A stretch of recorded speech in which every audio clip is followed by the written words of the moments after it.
Yes, greetings. This is Brother Dawood.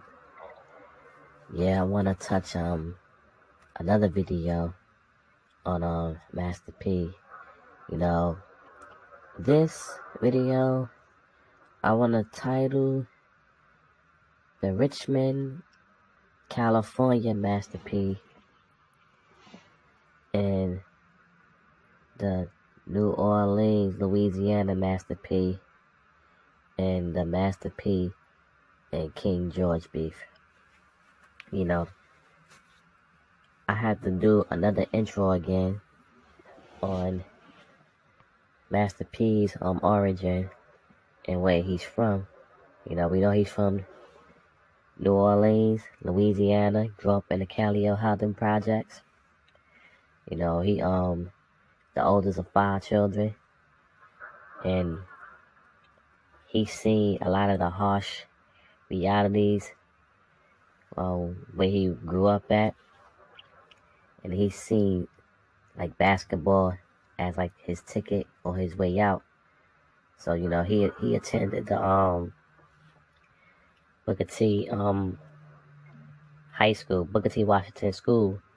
You know, he played basketball and everything, and then he attended the University of Houston on the athletic scholarship and everything. But then he dropped out on his freshman year. You know, so P was stuck, or he was at a point in his life that he didn't know what he wanted to do. You know, and the rock of his family was his own grandfather, you know, and his grandmother. But then a tragic event has happened in his own family life. His grandfather was killed or given the wrong medicines at the VA, which resulted in, you know, a malpractice suit. And with this malpractice suit, Master P was given $10,000 as the malpractice settlement. And with this 10 G's, Master P went on a road, you know, to get away from a lot of stuff that was going on in New Orleans, because it was off the hook. It was on fire at the time. You follow? So when he gets out to California, he didn't know what it is that he exactly wanted to do, but I remember on one of the interviews, he stated that when he was thinking about his business endeavors, that he had a choice of either opening up a car wash or a record store.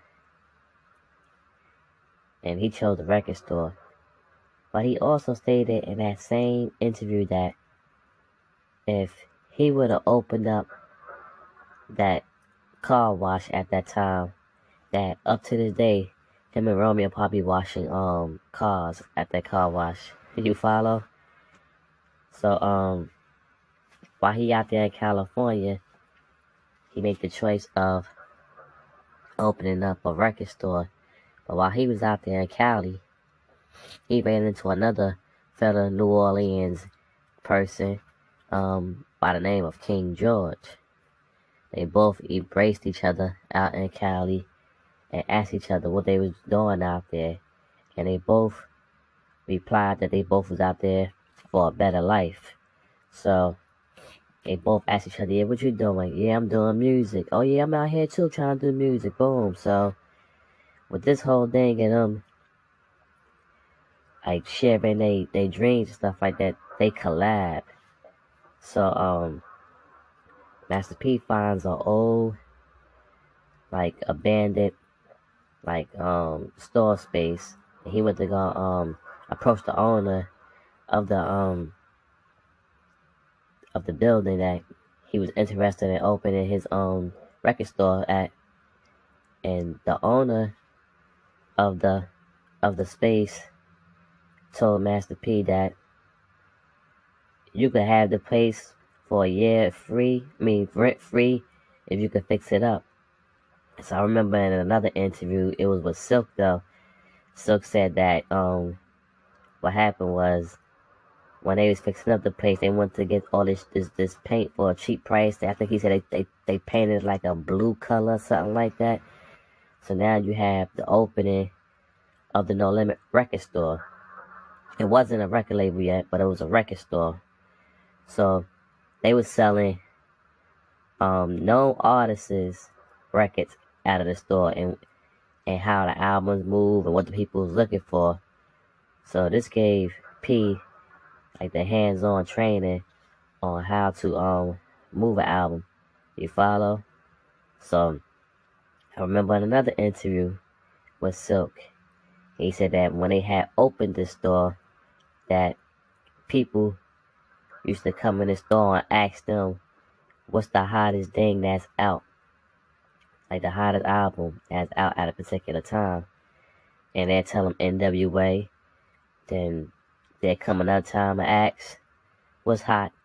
He'd give them another name, and then he said when they came another time, they asked them who's out and what's the hottest record out, and he told them t.r.u, and and passed it off like that.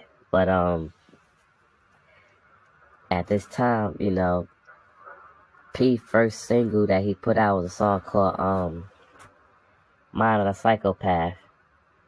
And when he put out that album Mind of a Psychopath, it came out February 15th, 1990. That was a cassette tape. And right around the time when he released it, his brother Kevin Miller was killed back in New Orleans. So this event, it increased the motivation for Master P to become a successful business entrepreneur to change the life of himself and his family. You follow? So now Pete trying to cement himself. He have King George, and now they trying to, bring in like other people. So they bring in a couple artists like the Chili Powders and the Milkmans, and another person that was very loyal to P. His name is Big Ed. So now they get this thing rolling with t.r.u. So things is flowing. Now on that same song I just mentioned, Mind of a Psychopath, King George had a single out too called I'm Dealing Keys. Not keys in the sense of selling drugs, but keys in the sense of, dropping knowledge and things like of that nature, So they doing good. But at this time when they first started off, No Limit, they got laughed at. They had got ridiculed. They been laughed at. And I remember St. Charles, E40's uncle, said in an interview that P music was so bad that, he couldn't even sell a font. That's how bad his music was. So P struggled along, he came out with the Get Away Clean album. And at that time he was in his like NWA state of mind. So he was doing his Cali thing, Richmond, California, P. He had his team, like, somewhat faction and pattern at the NWA. You follow? And then he moves up to the Mama's Bad Boy album. And I remember on that album, on one skit, Sonia C was the person that asked him. She said, Master P, how do you feel about those people that said you wasn't going to make it? He said that the same thing like I said last year. F them. Because he had his controversies and his put downs from people that felt that he wasn't, good as a rapper or successful, so to say. You follow? So that I'm going big time. That's the name of that song actually. Was it was a decent track. It was a nice track for that time, despite that what he was going through, so he was getting his feet wet, so to say. He had to learn the system in order for him to get established there. He kept trying, You know, he was selling records from out of his trunk and records from out of the store. You follow? So, you know, you got this Getaway Clean album, Mama's Bad Boy. And then he did like a compilation or an album called Understand the Criminal Mind, which is actually a true album.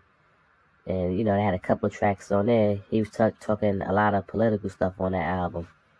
And then he comes out with another album behind that. It's called Who's the Killer, which was like really like the real first t.r.u. album, so to say. The other one, Understand the Criminal Mind, was different from this because this when he really started getting his signature print. You follow, like, to where people started, you know, he started getting that recognition and respect. So now he really gets in and get his feet cemented in concrete in 1994 with the Ghetto's Trying to Kill Me album, you know, and the main single from that album was The Ghetto's Trying to Kill Me. And if you listen to that album, it was a fire album. Like, P put his stamp down on his album. You know, Master P was getting distribution through Intermittent Records. So he came at it. He had a video for it, The Ghetto's Trying to Kill Me. And if I don't know you remember, but it was an interview with Silk. I always bring these interviews up where he said that when he was on a set, I think either that video or something else, how Tupac kept looking at him, you know, trying to figure out who he was. But that's not the point I'm trying to make.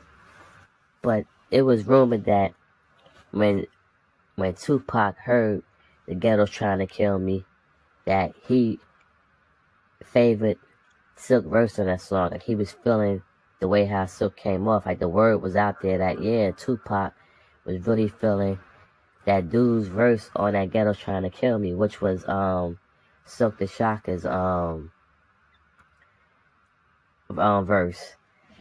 But legendary thing about this album, The Ghetto's Trying to Kill Me, is that that album almost didn't exist. That album, I don't remember who exactly it was that Master P had an argument with, but the album almost got trashed. It resulted to the point to where P was like, you know what, forget it, trash the album. And Big Nate, who was a producer for P at that time, he took that and held on to it. And the person that P had an argument with, they cooled down for the argument, and the album was saved and put out. You know, we gotta give thanks to Big Nate for, you know, saving that Ghetto's Trying to Kill Me album, because it almost didn't exist. You follow? So this is 94. And within that same year, 94, Master P had put out that West Coast Bad Boys Volume 1. You know, and on that West Coast Bad Boy Volume 1, P had a whole platoon of people from different parts of Cali to participate on that album. You follow?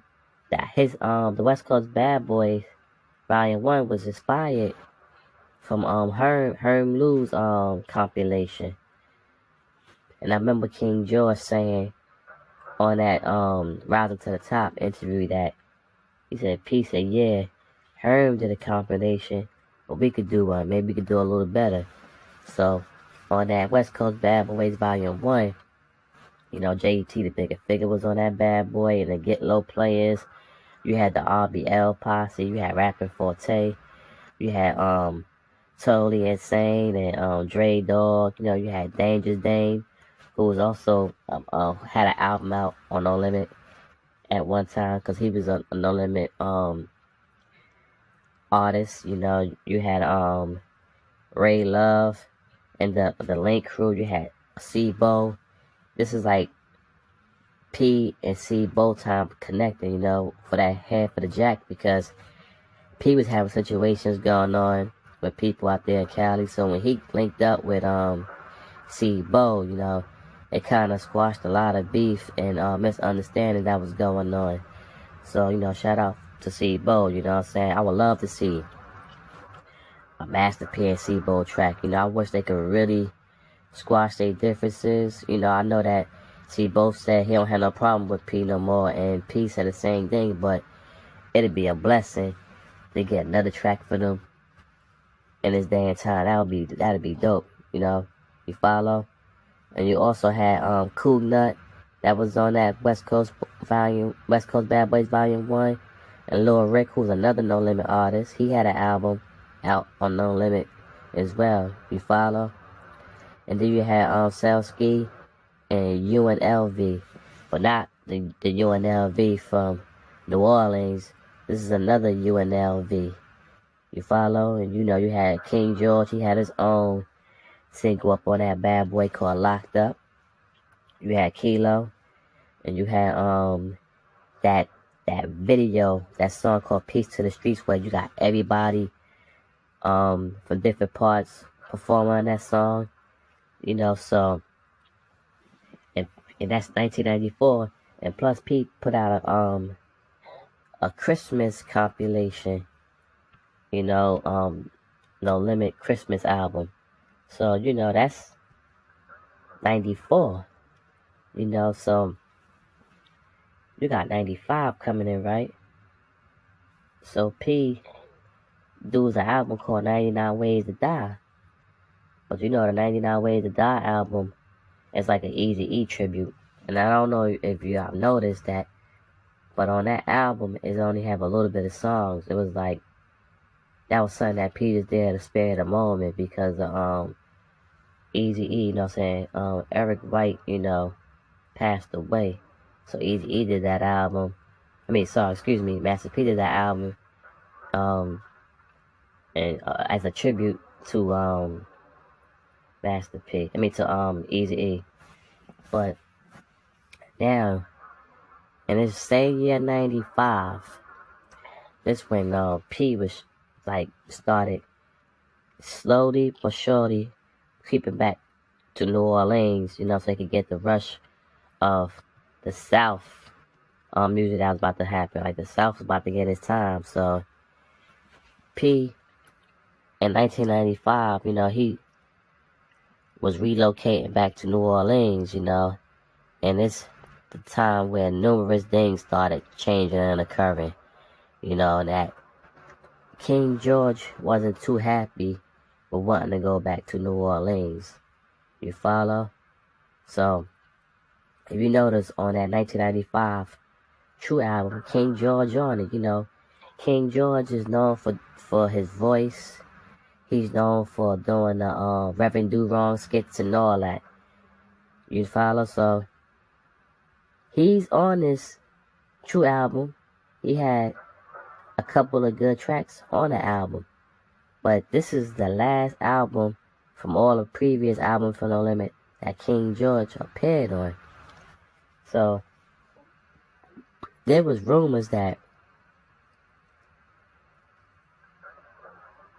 King George supposed to have did something disrespectful or shiesty or cutthroat behind Master P's back. That he's supposed to try to make a move up on Master P's wife, Sonya. That's what was like a rumor or something like that. I don't know how true it is, but this act it pushed C. Murder to want to put his hands on King George. And it was said that Master P's like, no, just let it ride, let it be. But this was supposed to be an event that resulted in King George being removed from No Limit. But there's other rumors that Master P supposed to have been trying to stop King George Life of a Kingpin album from coming out. So, and there was some money issues going on that P supposed to have owed King George some money, like $100,000, and there was a dispute going on back and forth, you know. So you got this whole thing with King George not wanting to go back to the South, cause you don't. If you think about it, you don't hear King George on none of the New Orleans No Limit brand. You hear more of like Richmond, California, Master P No Limit brands. So you know they had that song on the album Mobbing Through the Hood with Master P doing the hook. King George, you know, rapping first. And then it's Silk that raps on that same song. Big Ed, and then C Murder Just Take You Home on that track. So this is like the last of the last far as King George appearing on No Limit. And on that same album, the true album, t.r.u, the mega single on that song was Bout It, you know. And this song right here was putting P that limelight down south, because he was known in the Richmond, California area in the Bay, but his notoriety wasn't there in the South yet. So this song was getting a heavy rotation and heavy spins in the South. You follow? So now you had a time now when King George no longer with the crew. You have, I'm trying to get the chronological order of this thing together. P comes out with the Ice Cream Man album. Now this is like P foot his he have the Down South Hustler album coming out, you know, and he had numerous artists from the South. This is like P really cementing himself and getting his feet into the South. You know, he had numerous artists from the South that he had on that compilation, the Down South Hustlers album. He had the Dayton Family on that album. You know, he had the MJG and 8 Ball. He had Chico and 187. This is like Media X, right along with a true album like intro or Enter Into No Limit, and Mr. Servon and all of them. You know, he had Joe Black on that album. You know, he had Partners in Crime, Trey 8, who was another No Limit artist, Skullduggery, another one, CeeLos, who's from Baton Rouge, you know, Magnolia Slim, who we know in that Soldier Slim, was on that bad boy as well. You know, you had Gangsta T, Coop MC, on Fire. You had Polo, Sir True, the Hounds of Gertown, Niggas Out the Ghetto. And you had another group that's not from the South but the Midwest. It was CCG, you know, Master P's boy up to this day, Court C or Big Court on that West Coast, that Down South Hustle album. You follow? So now in 1996, you got Master P Ice Cream Man album out. You know, and on this album, on the intro, P giving all these shout outs right at the beginning, and he's saying certain things. And he gave King George a shout out. He said, I'm trying to remember how he said it. He said, give a shout out to my boy King George. He's no longer with the crew. Now, he gave a shout out to King George, but he wasn't no longer down with No Limit, you know. So King George goes off to start his own t.r.u, but it was called True Players. That was his catalog, you know. He started his record label, and then he came out with a track called 31 Flavors with him and Cali G. And him and Cali G is like, this is Master P hard on this track. I mean hard. And he mentioned in that song that, yeah, he owed King George something about Master P owed him 100 G's. And Cali G was talking about how P's supposed to be soft and a coward. He ain't this or that. And when he's supposed to have checked him down at funky facts and all that. You know, all this disrespectful stuff. But P being the person who he is, he didn't even respond. What he did, he let his work and everything that he is speak for itself. You know, you follow? So he didn't trip on the King George and them disrespecting him because he beat them by not responding. He just let his success speak for itself. You follow? So now, this Ice Cream Man album, it's like P Leg is actually transitioning out from the Richmond, California P into the New Orleans P. And the album that breaks No Limit and P to New Orleans fully was the True to the Game album. The one with the 3 ski masks. That was a bad album. This is a bad album. You know. And I would see Murder's breakthrough on that album too, you know. He was dropping it. You know, you had the main single from that song was called Somebody's Watching Me. But the intro to that album was crazy because it was a little young Romeo that Master P was talking in school. But after that skit was over, you hear that boom, boom, boom, boom, boom, boom, boom, boom, boom, then that you know, limit soldiers, I thought I told you, you know. And on that album, P, at the beginning of that song, he introducing his new hitters. You know, he mentioned all the new people that he was getting on No Limit that time, you know. At the same time, 97, that same year, because I believe that the t.r.u. True to the Game album came out 1997 and in March 1997. But P coming out with a movie and a soundtrack called I'm Bout It. So on this album, which is 1997, this is the New Orleans P now. I don't know if a lot of you remember if you copped that movie back in 97,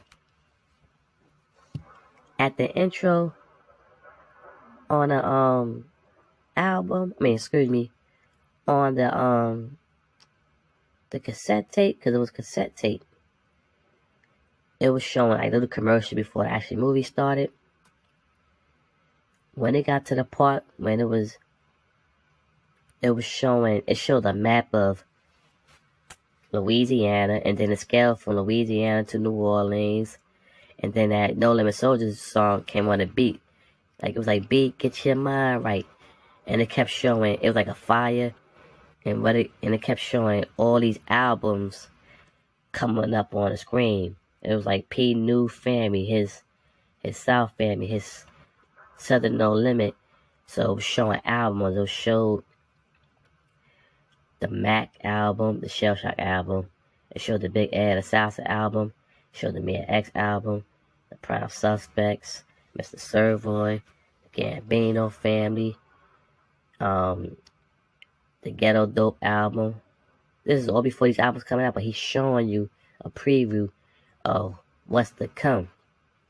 But it didn't show a Silk album. It just mentioned the name. Like, it just showed all them albums. It showed, and also coming soon, Silk the Shockers, Charge to the Game. You know, and this movie was the thing that set it off for independent artists, that the segue they stuff into independent films. And I remember another interview that I read. That was something that I read online, that when P was filming a movie about it, there was some funny and strange things happen.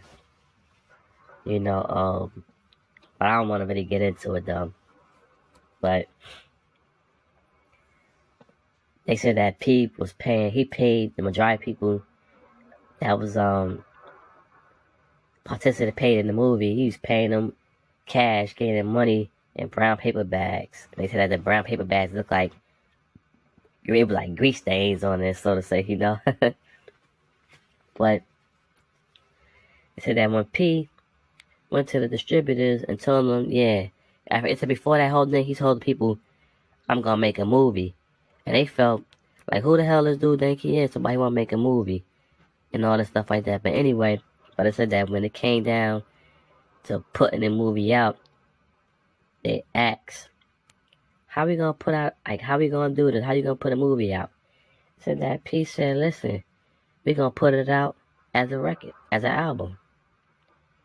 So it was a straight to film, a straight to home movie. But what P did, which was genius and smart, he marketed on that album. He had like a little banner on it, and it said that banned in theaters. So now this made people like wondering now, or curious of this movie when they seen it when it came out. Cause I remember when I got the album and the soundtrack, it was a display, and I remember walking and I'm looking.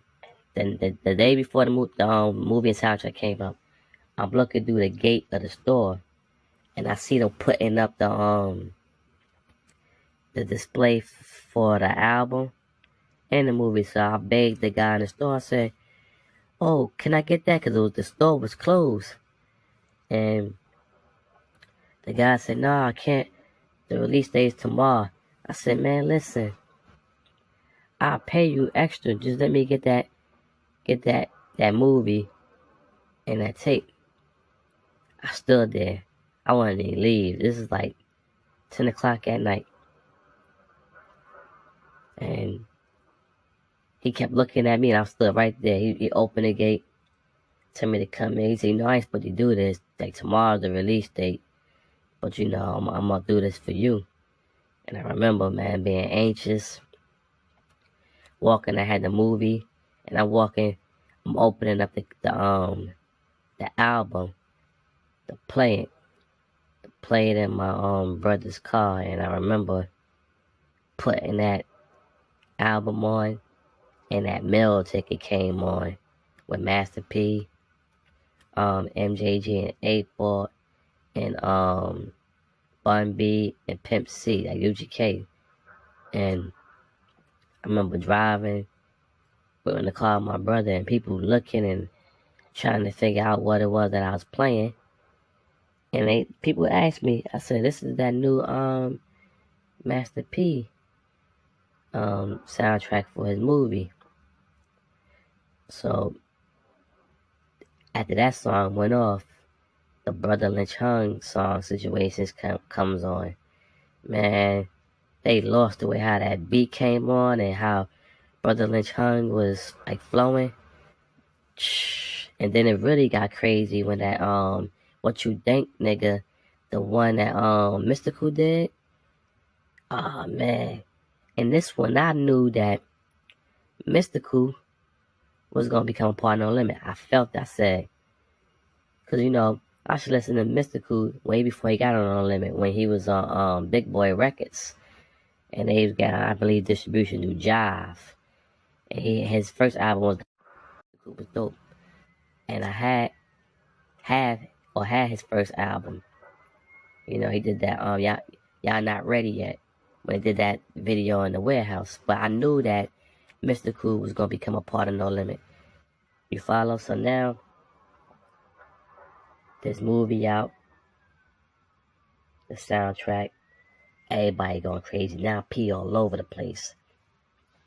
They inviting P to all types of stuff. He's being featured on and cameos and a lot of stuff. You know, his first premiere on national TV was that of the Vibe show. VIBE, the Vibe magazine, they had their own show. P premiered on that. He performed I Miss My Homies in that on that show.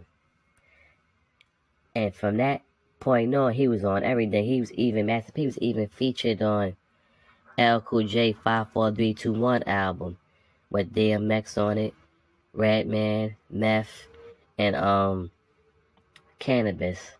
And I remember L Cool J saying something slick in an interview about how he didn't really want Master P on that song. He said that they shoved Master P down his throat because they said that he was the upcoming thing, he was big, and that if he wanted that South exposure from his album, that he needed to get Master P on it. So Master P was on that, and you know, Master P also in that same year appeared with Martell Jordan on that Let's Ride song. So everybody was trying to book P or t.r.u, you know, Silk, to the song with Maya, and you know, and this year you had the release, same year, 97, the release of Mr. Servon and X. It had some fire album. Mr. Servon Life Assurance album was dope. Like from the first song all the way to he did that song Let's Get It Started, a soldier song, you know. No Limit is known for his soldier songs. And that's another thing too. P ain't do those type of soldier songs until he came to New Orleans. He started doing soldier songs like on the Silk album, at the beginning of his album, the first song, Soldier album, See Murder, first album, a soldier song, Mystical, a soldier song, who else? Mia X, a soldier song. You know, they had those nice soldier songs at the beginning of certain artists and No Limit back in the 97, you know, and P had that Ghetto Dope, which is another song too. And one thing about Ghetto Dope people don't know about, people hear the Ghetto Dope song that he did with the Rakim, was it Dead President beat? People hear that version, they make Ghetto Dope. So that wasn't the original Ghetto Dope. There was another Ghetto Dope, but at the last minute, KLC convinced P to do a remake or remix of an old song, and the song that he used was that Rakim beat. Because if there was a commercial out that was playing on TV, them promoting the Ghetto Dope album before it came out, and if you listen on a commercial, you can pull up on YouTube, you will hear Master B saying Ghetto Dope, it's coming, it's about to drop real soon. That was the original Ghetto Dope song. But P used a commercial song, well, a song that helped get a commercial crossover, and he used that Rakim beat. And on that same album, the main single that took them all the way over in that song was Make Us Say and it was the main No Limit acts. You had your Fiend, you had your Mystical, Silk, yeah, it was Master P. He started off, then Fiend, then Silk, Mia X, and Mystical. So this is Master P's 97. This is like his year. He opened the door for the South. He opened the door for a lot of people. And this resulted in everybody wanting to mimic No Limit. So P, he took a lot of his earnings and he diversified his portfolio by investing his money to other avenues. Like he had Chick-fil-A's that he invested into, gas stations, real estate, and a array of other things. And in 1998, P was abducted into Forbes magazine, and he had made $54 million. So this started rising the eyebrows of people, and this when like the hatred and stuff really started setting in, because people felt that they should have the amount of money, or the earnings or the clout and stuff that he was getting. You follow? But they don't understand that this ain't an overnight thing. You started having people thinking that they could do what he did in all them years, that they could do it in a small time frame, because people think that No Limit just popped up on the scene in that 97, 98 time, not knowing that No Limit was underground for years. Prior, you had the Richmond, California P, who was putting the smack down, selling stuff from the retail store, No Limit, and hitting the street, selling stuff out of the trunk, to the new age Master P, 97 and beyond, So you had this run that Master P put in good work from 97 to 1998. But then the industry started changing, because what happened was P, he changed the paradigm. It was a paradigm shift with P. He was putting out an album every Tuesday. People, you got these fake No Limit fans. They tell you, they say stuff like, I remember I used to buy No Limit albums every Friday. No. The albums was being released on Tuesdays. A real No Limit fan to know that. On Tuesdays. And P, besides the movie Bout It, P put out The Last Dawn, MP The Last Dawn movie with the soundtrack. And he also put out Snoop, The Game to Be Sold, Not Told, in the soundtrack. This is all 90, 97, 98, 99. But the paradigm shift started changing, and P was like a threat. People felt intimidated by what he was doing. So they changed the game up, and they started favoring other people to try to put these people in places to try to offset that which P was doing, because P was ahead, or No Limit was ahead of the industry on everything. They put fear in other record labels on releasing their albums around the same release dates of No Limit. People used to push their albums back because they feared that their album won't get the attention that it need, because of No Limit had the things on lock. The No Limit albums, when you go in a record store, they had displays. You had like No Limit displays. So they had started getting people to try to mimic No Limit and P. That's why you start seeing all the crews or posses, and and it started coming out. Just think about it. Everybody started wanting to come out with they team, like No Limit had, with their chains on, try to do clothing lines, try to get into sports management. They try to do everything that No Limit was doing. So P set the foundation. No Limit was trendsetters. And, and what happened at this time is that the industry, and I hope that nobody don't get mad at me for saying this, that's why Cash Money was favored, because they wanted to actually use Cash Money, coming up out of New Orleans, Third Ward, Magnolia Housing Projects, a rival label.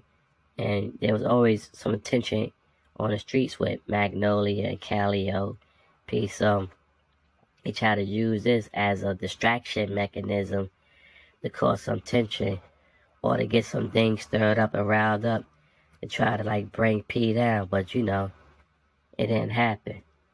So at the 1999, the No Limit changed over. All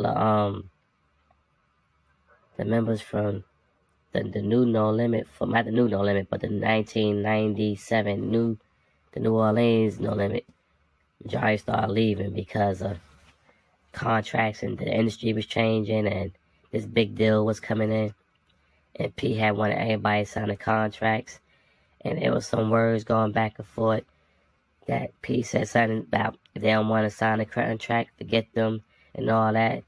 It's supposed to be on a speakerphone, which resulted in a lot of the producers, for Beats by the Pound, KLC, and all of them going their way, and P going his way. So all the people who left, and that's why when you got 2000, you had like a whole catalog of No Limit artists, So 2002 was like that last point of No Limit, which was the No Limit going into the new millennium. You follow? Godspeed.